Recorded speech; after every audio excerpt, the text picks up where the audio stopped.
Welcome to Lunchtimes on LinkedIn Live. I'm Rhett Power, your host. I'm going to be doing this program every Tuesday, Wednesday, and Thursday, 12 noon Eastern Standard Time on LinkedIn's new platform. I'll be talking to today's thought leaders, best-selling authors, CEOs, corporate leaders, and anybody else that's doing good things in the world about their secrets to success and the habits that they have that can help us all be better.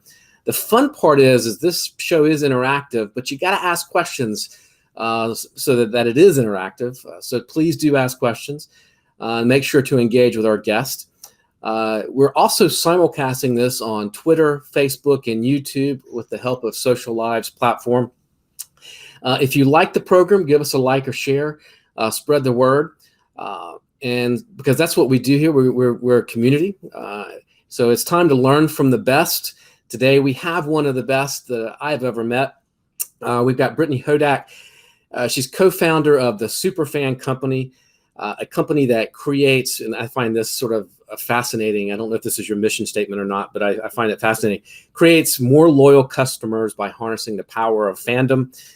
She's worked with brands like Walmart, Katy Perry, Unilever, Amazon, Taylor Swift, Johnson & Johnson. I think Dolly Parton, who was one of your idols, you've gotten to work with her, and I think that's incredible. She's a fellow Forbes contributor. She writes for Adweek and Success Magazine, and she's a Shark Tank alum. So we want to talk about that a little bit today too. And she's a fellow space geek, but we can talk about that if you like it. But so, Brittany, welcome to the show.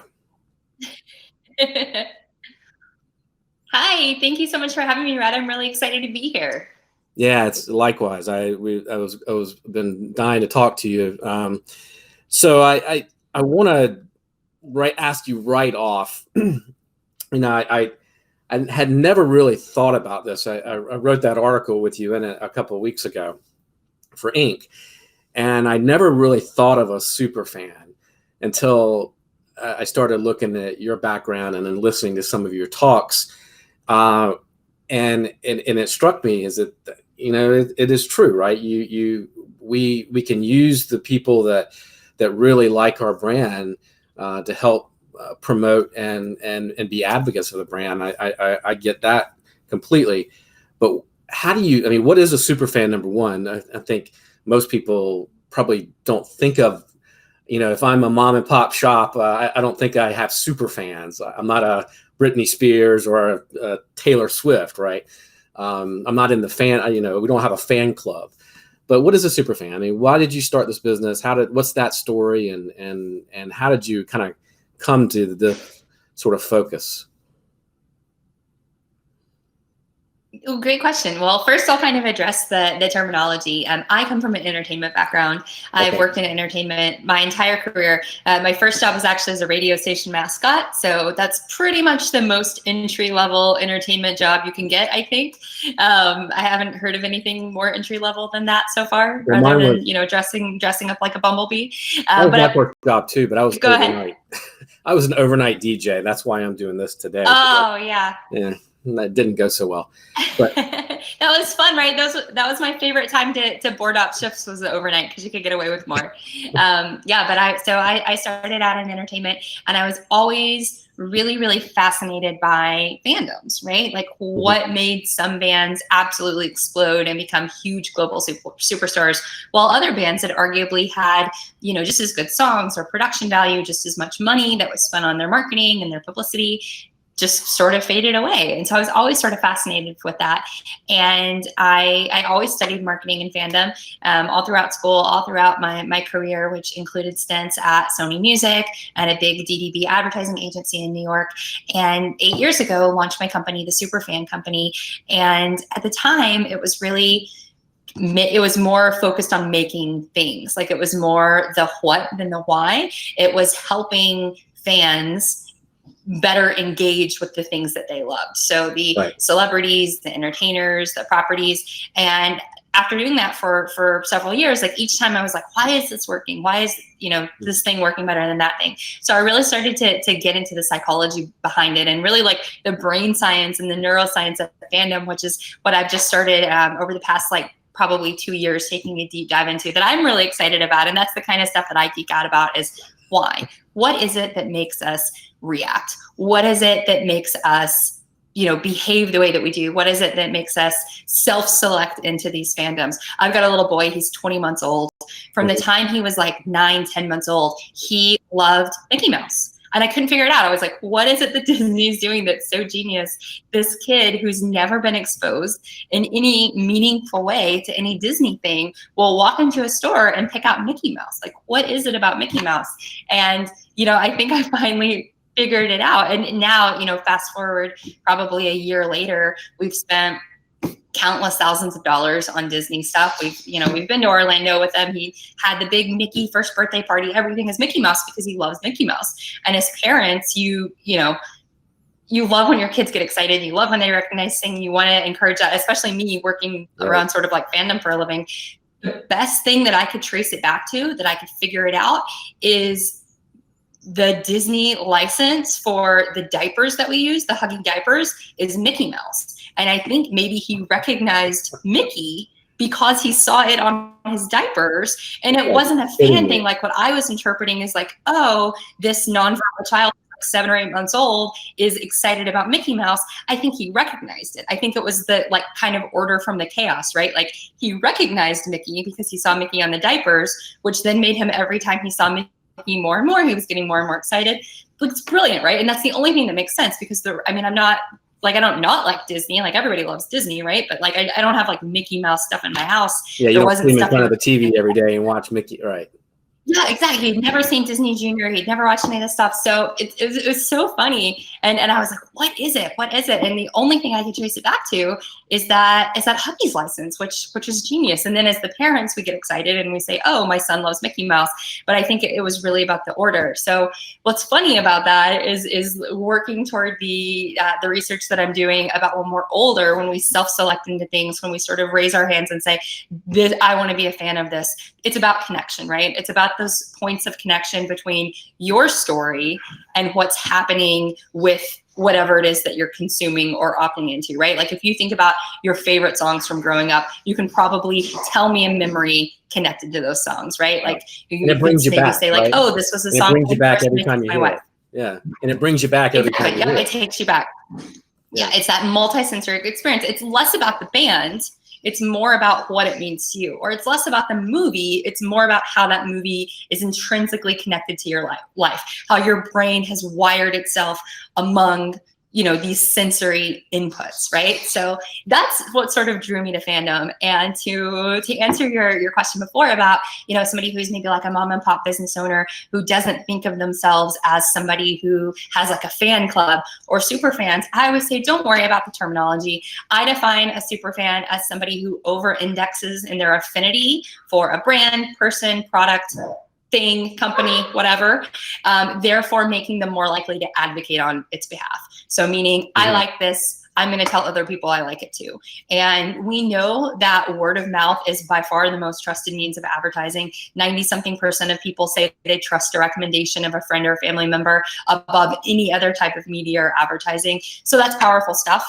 And I always say people are going to be talking about you anyway if you're doing your job right as a brand, whether you're B2B, B2C, whether you're a product company, a service company, people are going to be talking about you. It's your job to make sure you're doing things right so that the things that they're saying about you are going to bring you more customers, right? It's your job to connect to them in a way that's going to have a ripple effect. Well, what is that? That's a great segue into the sort of the follow-up question. People are talking about your brand, and you talked about it's your job to sort of make sure they're having the right conversation and they're saying the right things. So how do you because I mean, there's so much noise out there today. There's so much information. There's so much advertising. You get it everywhere. I mean, I don't know what their recent numbers are on how many times you're hit every day with a message, but it's got to be in the thousands, right? I mean, how, as a brand, how do you break through all that? I mean, we talk about content. But I mean, even that's changing. I mean, now if you look at Netflix, or if you look at LinkedIn, you look at Facebook. I bet in the next couple of years, it's all going to be video content, right? There's a huge move towards video. A couple of years ago, everybody said you have to blog, you have to write. So how do you keep up with it all, and how do you focus? I mean, how does a brand focus and know what is right?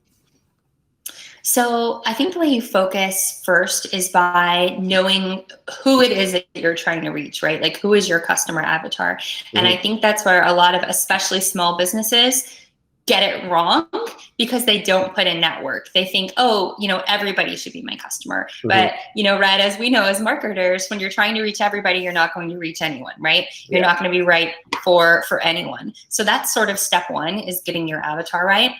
Step number two, I hear so many small business owners who say, I have an awareness problem. I can't get people to remember me. I can't get them to know who I am. It doesn't matter how much money I'm spending on socials. It doesn't matter how much money I'm spending on billboards on the side of the road. I can't get people to know who I am. I've got an awareness problem. And I always say, that doesn't sound like an awareness problem. That sounds like an apathy problem.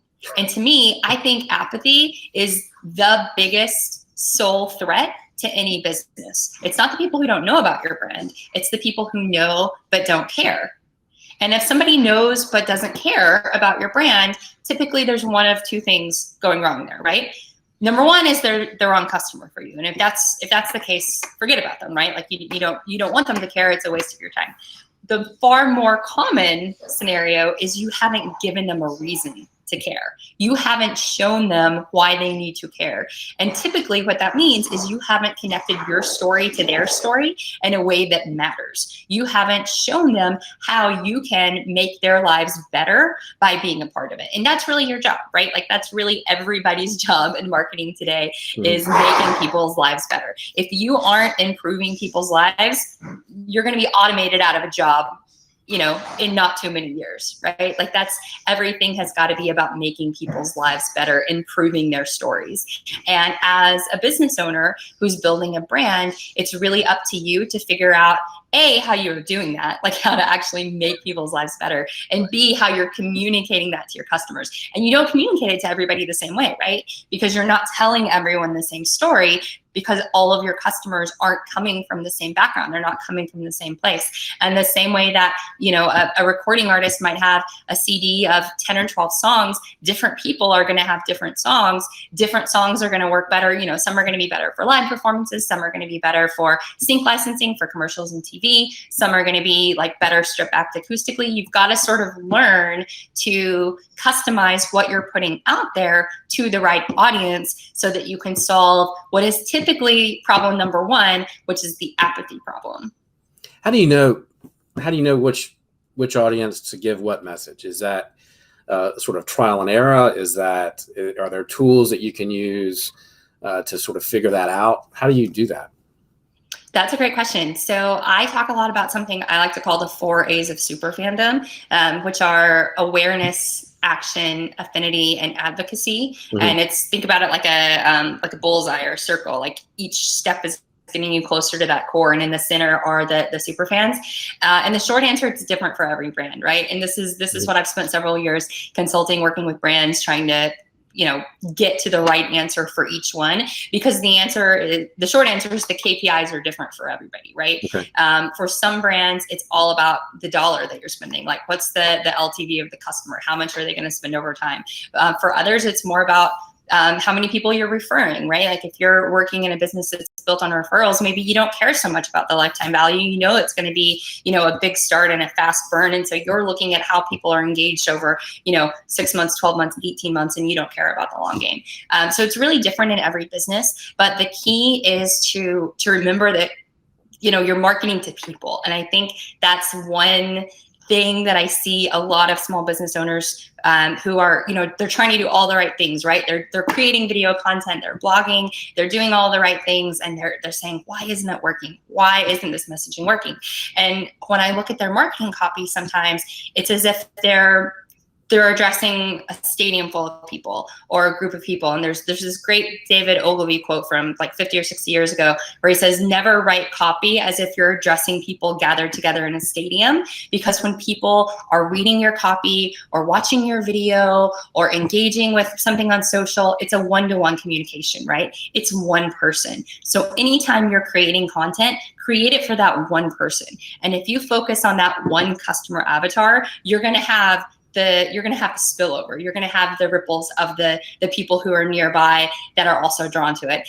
There's a principle in songwriting. I live here in Nashville, the epicenter of country music songwriting, and there's a principle in songwriting that the more personal you can make a song, the more universal it becomes. The more personal you make those lyrics, the more people will relate to it and find meaning, even though, beginning songwriters sometimes think, no, these are way too many specifics. The song can never apply to anybody but me if I put these details in. But really what that does is make it more universal, because then you make people feel. People say, I get exactly what you feel. And even though my specifics might be different, my feelings are the same. And that's really what you've got to try to do when you're reaching customers, is make them feel something, right? And it may not be the same words to each group of people. So to your point, figuring out how you're going to divide the people into different groups, your prospective customers, your customers, and what it is that you're going to say to them might be different, but that feeling, you've got to make them care, right? It goes back to the solving the apathy problem. You've got to be able to show them how you can make their lives better and how they need to be connected to what it is that you offer. So I've heard you talk about that you should have, everybody should know their 5 customers or their 5 people that make a difference to their brand, right? Is that where you learn what those conversations should be? I mean, are you talking to those people, like physically talking to those people to see why they really like your brand, why they come in the store all the time, is that where you sort of get that messaging from? Yes and no, it can be. So the high 5 that I talk about is something that has been very helpful to me as an entrepreneur that I would recommend to any business owner. And that's identifying the 5 people who have the most power to help drive your business forward over the next 12 months. So at the beginning of every year, I say, these are the 5 most important people that I've got to make sure, even if the house crashes down around me, even if everything else falls apart, I've got to make sure I'm not letting anything with these 5 people slip through the cracks, because these are the 5 people who have the opportunity to multiply my success. And I don't tell the people they're part of that list. That would probably be really weird and creepy, and they would think I was like a little bit of a stalker. But I make sure that these people I'm following up with on an incredibly regular basis, I'm finding excuses to get in front of them, right? Whether that's finding an article that I think would be useful to them and sending it to them, whether it's sending them a gift for some wacky occasion like their half birthday or the anniversary of us becoming Facebook friends or whatever. I'm making sure I'm top of mind, because those are the people that I know if I get into a crunch and I need some help, I can call on one of those people and say, what do I do now? Like, help me, what do I do now? So that's the 5.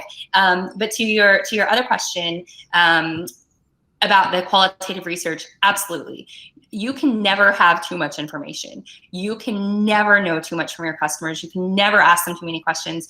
And it's always so humbling as a marketer to actually like do the research and talk to people, because a lot of times you get back information that was like never on your radar, right?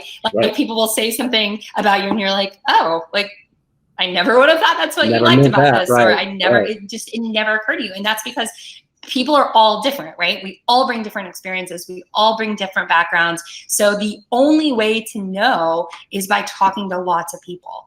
And this is not like I'm going to do a focus group with 8 people and call it a day. This is an ongoing curiosity. Like, you've got to have a curiosity. You've got to have that desire to continue to learn and tweak and do better if you're going to be running a customer-centric business. And if you're not running a customer-centric business, again, I feel like you're in trouble. I think we're, at a really interesting point in history right now with automation, to where a lot of things are going to be changing in the next 10, 15, 20 years. And if you're not a customer-centric business, there's going to be problems, right? Like, you're not building a future-proof brand if you're not a customer-centric brand. And so that's why I think it's so important to know your customers inside and out better than they do, right? I've said before, a lot of times people will call on the Steve Jobs quote of, when he was quoting Henry Ford, and he said, if I'd asked people what they wanted, they would have said a faster horse, right? And they take that to mean marketing research is unnecessary or bad.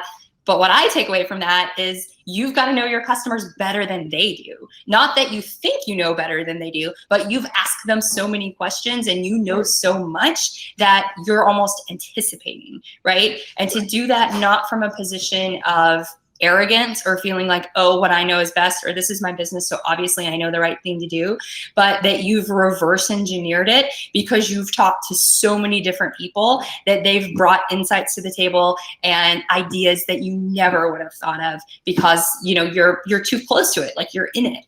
Right. But and when you work with your brands, are you everywhere? Are you trying to get your brands sort of on every platform? Is that the right strategy? What is your thought on that? Because I work with a lot of businesses, and I mean that just seems to be a continual question. Like, where do I need to put this? Where do I need to put that? Do I need to be on Twitter? Do I need to be on Instagram? Do I need to be on where do I spend my time and my resources? And that's sort of a broad question, but I mean, how do you it's a great question. And how do you focus somebody on the right and pick the right sort of platform for them? So I think it all goes back to understanding who your customer avatar is, knowing who it is that you're trying to serve, and then asking yourself where they are. It makes no sense to me on Snapchat if the fans you're trying to reach or the customers you're trying to reach aren't on Snapchat. And if they're not on LinkedIn, you shouldn't be wasting your time on LinkedIn. I mean, I shouldn't say that on a LinkedIn live broadcast.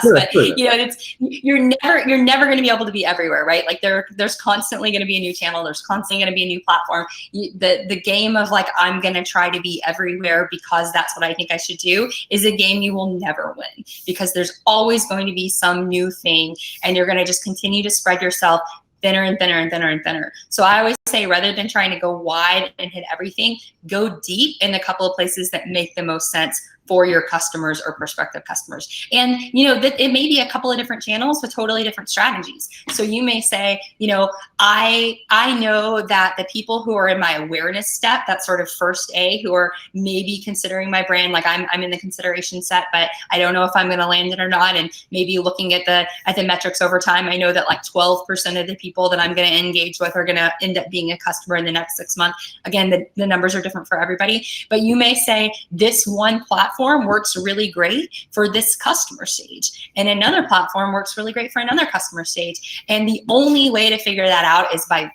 asking questions and by looking at the data. Knowledge is power. You can get every metric that you need about your business today through some app or plugin. I'm happy to share some of my recommendations for the different software that I like to anybody who's curious. Leave a comment below, and I'll give you personalized suggestions based on what would make the most sense probably for your business. But there's no excuse for not knowing today, because all you have to do is ask. The internet is filled with billions of people who are ready to answer any question that you have. So I would say, rather than try to be everywhere, try to have a strategy that is centered around serving your potential customers and your customers in the best way possible, where they are and where you're going to enrich their experiences by being with them. Thank you. I get a lot of questions about from founders and startups and entrepreneurs that I meet. And the question is, how much do I need to focus on building my brand versus time and resource I need to spend building the company's brand? And what's your thought on that? I hear all kinds of different things on that, and I wanted to get your professional take on that. It's a great question. And to be totally honest, I wish I had cared more about my brand earlier and spent more time on it rather than working for other people. I think a lot of times people starting out mix brand and reputation, right? And your reputation is what the people who know you are saying about you, and your brand is, what people who may or may not know you sort of think about you. And where I believe I've been so successful as an entrepreneur is by prioritizing my brand, prioritizing my reputation, trying to do whatever it was necessary to make sure, not just those 5 people I was identifying at the beginning of every year, but anybody that I was coming into contact with, how can I serve them? How can I do a good job? How can I make sure I'm delivering on my promises and be as helpful as possible? So I feel like for what I've been trying to do in my professional career, it's always been more about the quality than the quantity. Like, I don't care so much, I know entrepreneur friends that are like really focused on how many followers they have. Like, I don't care how many followers, like, I don't care how many random people on social media that I'm never going to meet are liking a post or tapping on something that I do. Like, that's not a metric that matters to me. To some people it is, but the metrics that matter to me is when I go to somebody and ask for an introduction or a recommendation or a slot at a conference or an event, how likely are they going to be to help me out? How likely is that person going to be to go to bat to me and say, I'm going to help Brittany? And that's reputation, right? That's not your brand, that's your reputation. Right. So I think the answer is different for everybody. If you're somebody who is in the, I'm going to sell a whole lot of people stuff 1 or 2 times game, then yeah, it might be incredibly important for you to build a personal brand so that, you can put out free content. And then every time you come to market with something and say, now I've got something for you to buy for $15, $20, $30, 100,000 people or 200,000 people say, yeah, I'll do that. I'll roll the dice for $20. So that's a business model that works great for a lot of people. And in that scenario, having a brand and having a lot of social engagement is super important. But if you're somebody on the B2B side or on the fewer higher dollar deal side that, every time somebody tells you yes, it's got, it's a check with 5 or 6 zeros or 7 zeros at the end of it, then it's much, much less about sort of the vanity metrics and more about, again, rather than going wide with a lot of people, how am I going deep with those people and those relationships that matter, that really have the power to move the needle? So I think it's really just, it's just a matter of what business that you're in. Yeah, I love the way that you put that. So I want to switch gears a little bit because we're about at the end of our time. But so you're a Shark Tank alum. You got to be on Shark Tank, and I've had the pleasure of working with a couple of the sharks and other people who've been on the show. Just out of curiosity, what was the biggest takeaway, the biggest lesson that you learned from that experience? Gosh, that's a great question. You would think after all these years I would have like a stock answer to the biggest takeaway, but I'm not sure. Probably that the impact of something is oftentimes not what you think it's going to be. We were invited to go on Shark Tank. We got a call from a casting producer who had seen us in like Inc. or Entrepreneur or something and thought our business was cool and invited myself and my co-founder Kim to come on the show. I was a huge fan of the show. I just thought it would be fun to do it because I wanted to, meet the sharks. And obviously we knew it would be a big business opportunity.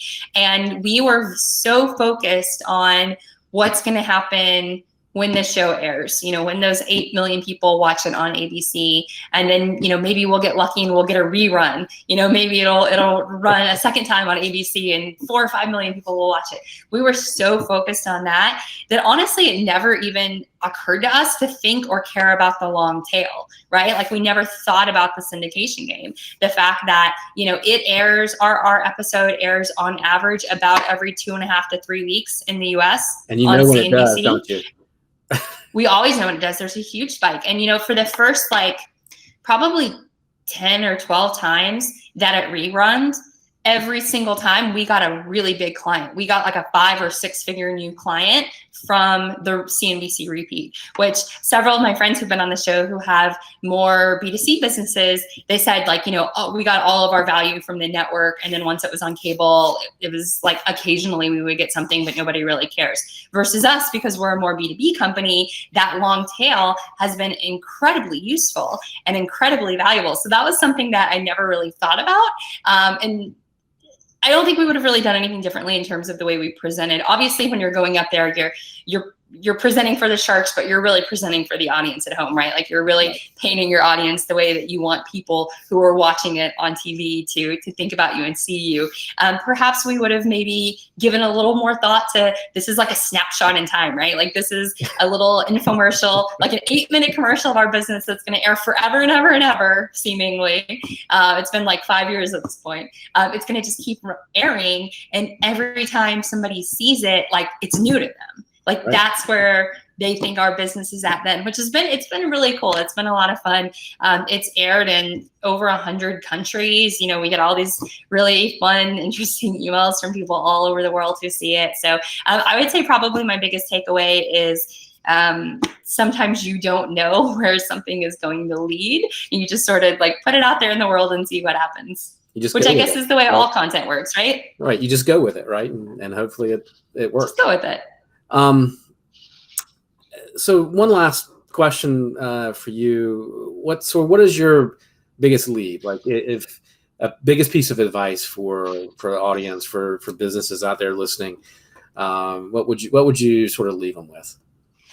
That's a great question. You know, there's a book that I read several years ago. Do I have it over in my bookshelf? I apologize for not knowing the author, but I'll put a link below. It's called The Platinum Rule. Have you read this book, The Platinum Rule? No, I haven't. It was written by 2 guys, and one of them was a doctor. Again, I'm sorry, I don't know the name. We all know the golden rule, right, from school. Treat others the way you want to be treated. Great rule. I think it's probably in the Bible or some other like super ancient, manuscript or instruction guide. So it's worked well for thousands of years. It's a great rule. But the platinum rule takes it a step further, and it says, don't treat others the way you want to be treated. Treat others the way they want to be treated. And that's really the secret. And the way you find out how others want to be treated is by asking them. So it all sort of ties back to this message of connecting your story to their story, being meaningful and adding value. So the one thing that I would leave people with is to say, if you want to create a culture of super fandom among your customers and employees and vendors and friends and family, everybody around you, if you want to be the type of person that people go to bat for, use the platinum rule, which is treat others the way they want to be treated. I love it. I hope you can leave that link in the LinkedIn comments there.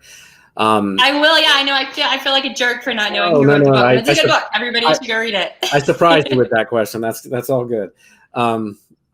So thank you so much. I know you people can hire you, bring you on to speak, and so how do they do that? I know you've got an ebook available on your website too. So how do people find you and connect with you? Yeah, the ebook is actually going to be going up in a couple of days. Okay. But they can go ahead and sign up, and I'll deliver it to them when it's ready. They can find me at BrittanyHodak.com. And yes, I'm a keynote speaker. I love talking about all things fan engagement and superfans. Well, I'd love to have you on again one time. We'll just talk about the superstars you've worked with and how you've helped them. I think that's kind of interesting as well. And you mentioned Dolly in the intro, and she is incredible. I mean, talk about like the world's most, outstanding entrepreneur, philanthropist, everything actor. I mean, she's a legend. I've been so lucky to meet her a few times and work with her a few times, and she's incredible. She's everything you would want your Aunt Dolly to be and more. So yes, I would love to tell those stories. I'm going to be in Charlotte a week from tomorrow at a conference. It's going to be a ton of fun. It's called Engage Marketing for mortgage loan originators. And honestly, I have so much fun working with celebrities, but it's even more fun for me to see these tactics work for people who are running ordinary small businesses, because that's where the magic is, right? Like if you can get somebody to say, I love you. Like I'm a super fan of my exterminator, Scott, and that's a story that I tell sometimes, because Scott makes sure there aren't brown recluse spiders in my house. And that's like the most important thing, right? Like I can't feel safe in my house if there are brown recluse spiders. So Scott is like one of the most important people on my phone. Even though that's something you might not say is like a sexy business, like, you know what's sexy? Not getting bit by brown recluse spiders. So that's where I like to try to show people how they can use the same principles that entertainers are using to make it work in their own lives, whatever they do. That's I love it. I love it. It's been so much fun talking. Thank you guys for spending some time with us this afternoon. We'll be online if you do have questions. Feel free to send questions to Brittany or I, and we'll try to get them answered on social media. We didn't get a chance to get to questions today, but anyway, thank you. Sorry, that was my fault. I went too long. Oh, no problem. Anyway, thank you guys for spending some time with us. Tomorrow I've got David Breyer, and we're going to have a great conversation at 12 noon Eastern Standard Time. Join us on LinkedIn Live. Anyway, have a good day, guys.